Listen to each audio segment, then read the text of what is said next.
प्रीत करेगी अपने पापा राजीव को पैरों पर खड़ाए उड़ जाएंगे नीति के होश देखकर। जी हाँ दोस्तों, सीरियल परिणीति में अब एक बड़ा ट्विस्ट आ चुका है। कहानी में 20 साल का लीप आया है और अब आप देखेंगे कि परी की बेटी प्रीत बिल्कुल अपनी माँ की तरह है, दयालु, मासूम और दूसरों की तकलीफ सह न सकने वाली। वो सभी से बेहद प्यार करती है और सबका ख्याल रखती है। वहीं दूसरी तरफ नीति अब भी परी के लिए अपनी नफरत दिखाती नजर आ रही है। आपने देखा ही था कि कैसे परी और राजीव की जान खतरे में आ जाती है क्योंकि नीति अपने गुंडों को उन्हें मारने के लिए भेजती है, लेकिन वो चाहती है कि संजू को कुछ न हो। जब परी खाई में गिरती है तो संजू भी उसके पीछे गिर जाता है और कहता है, जब मेरी परी नहीं तो मैं भी नहीं। नीति जोर से चीखती है और इसी के साथ कहानी में एक बहुत बड़ा मोड़ आता है।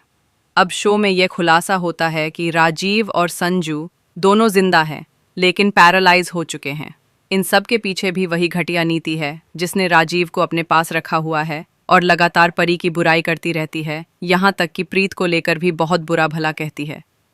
लेकिन अब नीति के बुरे दिन शुरू होने वाले हैं क्योंकि परी की बेटी प्रीत वापस आ रही है और वो नीति को मुंह तोड़ जवाब देने वाली है।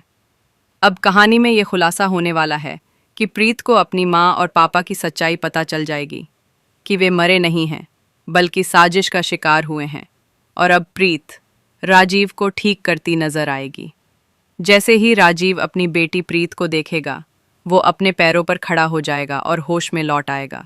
ये देखकर नीति के होश उड़ जाएंगे। नीति अब फिर से बदले की आग में जलती नजर आएगी क्योंकि उसे पता चल जाएगा कि प्रीत जिंदा है।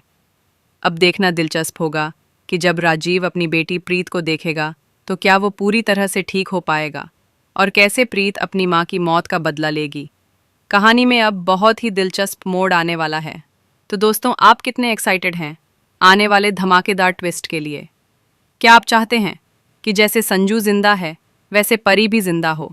हमें कमेंट करें और ऐसी टीवी की लेटेस्ट अपडेट्स के लिए चैनल को सब्सक्राइब करना ना भूलें।